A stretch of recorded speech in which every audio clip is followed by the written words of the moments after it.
Hello everyone, welcome to my channel.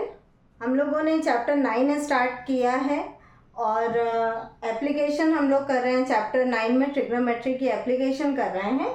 Third question तक हम लोगों ने सॉल्व कर लिया है और क्वेश्चन नंबर 4 हमारे पास है। The angle of elevation of the top of a tower from a point on the ground which is 30 meter away from the foot of the tower is 30 degree. Find the height of the tower. अब यहाँ पर एक point है और tower दिया हुआ है। सबसे पहले तो हमें क्वेश्चन को समझना है कि क्वेश्चन का मतलब क्या है। एंगल ऑफ एलिवेशन, अब यहाँ पर ऑलरेडी हमारे पास angle of elevation word use हुआ है। इसका मतलब एंगल ऑफ एलिवेशन की सिचुएशन बन रही है। Angle of elevation top of a tower from a point, किसी पॉइंट से, सपोज करो ये ए बी एक टावर है ना, और इस पॉइंट से इसके टॉप पर जो एंगल बन रहा है that is angle of elevation. ये एंगल ऑफ एलिवेशन बन रहा है और जो पॉइंट इस टावर से कितने डिस्टेंस पर है, 30 मीटर की डिस्टेंस पर है। 30 मीटर की डिस्टेंस पर है। ए बी टावर है और सी इज द पॉइंट जहां से एंगल ऑफ एलिवेशन बन रहा है। और एंगल ऑफ एलिवेशन भी दिया हुआ है हमारे पास, कितने डिग्री का बन रहा है, 30 डिग्री का बन रहा है। ठीक है, अब आपको फाइंड आउट क्या करना है, you have to find out कि टावर की हाइट क्या होगी। क्लियर?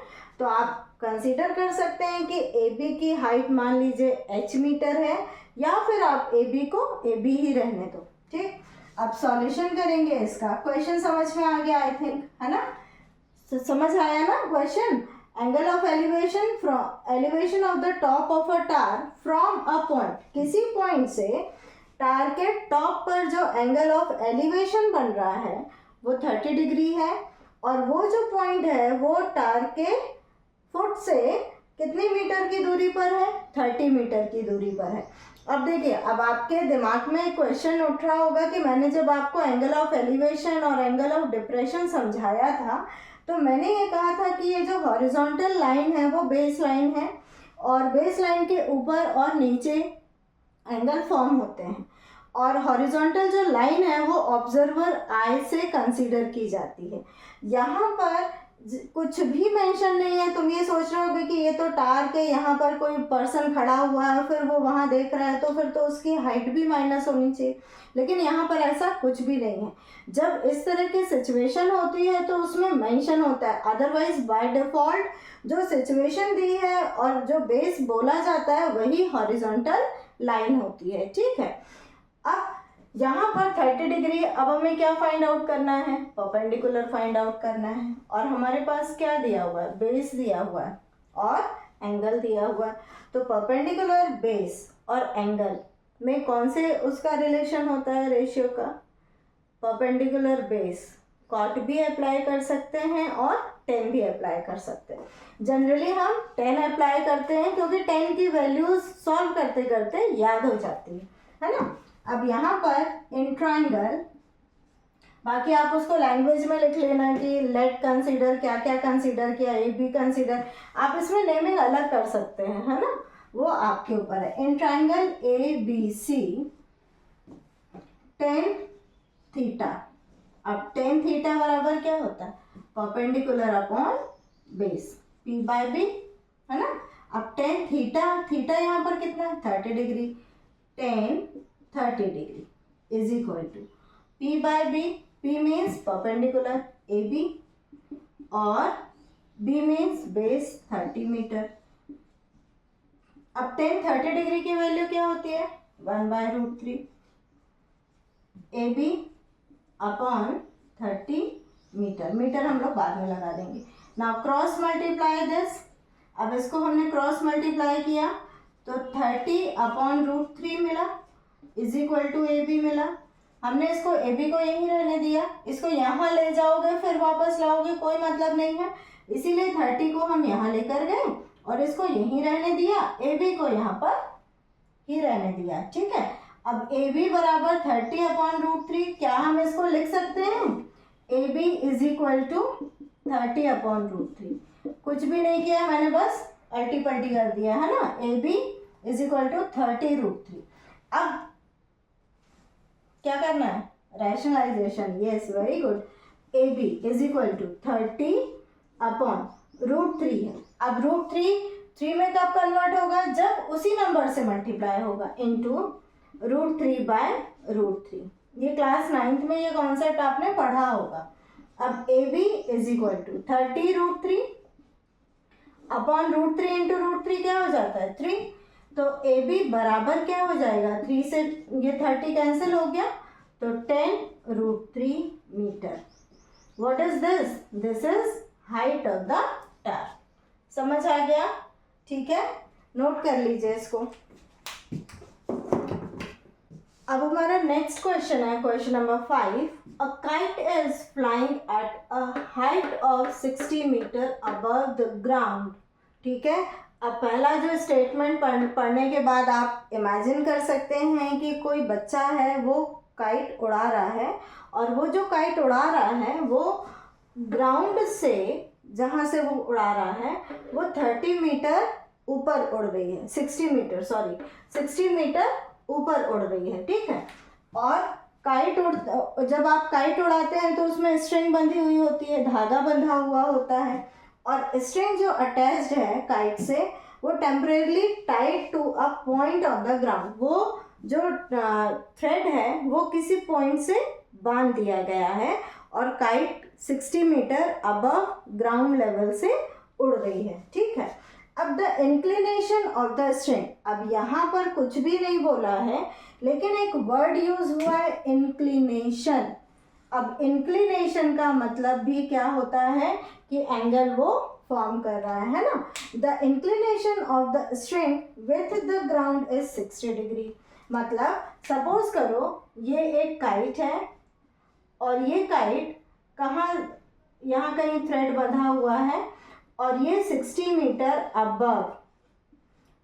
मीटर अबव ग्राउंड से उड़ रही है, और ये जो स्ट्रिंग बंधी हुई है, ये तो आपने एज्यूम किया है ना, इसको हमने ज्वाइन किया तो हमें एक परपेंडिकुलर मिला, और ये जो स्ट्रिंग है वो किसी पॉइंट से टाइटली बांध दी गई है, और ये भी एज्यूम करना है कि जो there is no slack in the string. ठीक है, नो स्लैक है यहाँ पर। ठीक है, no slack in the string, no slack in the string. अब स्ट्रिंग में मतलब कहीं कोई भी मुड़ा नहीं है, वो बिल्कुल सीधे है ना। अब हमें क्या फाइंड आउट करना है, find the length of the string. कितनी लंबी स्ट्रिंग है जिससे कि उसको बांधने पर भी वो जो काइट है वो 60 मीटर ऊपर उड़ रही है।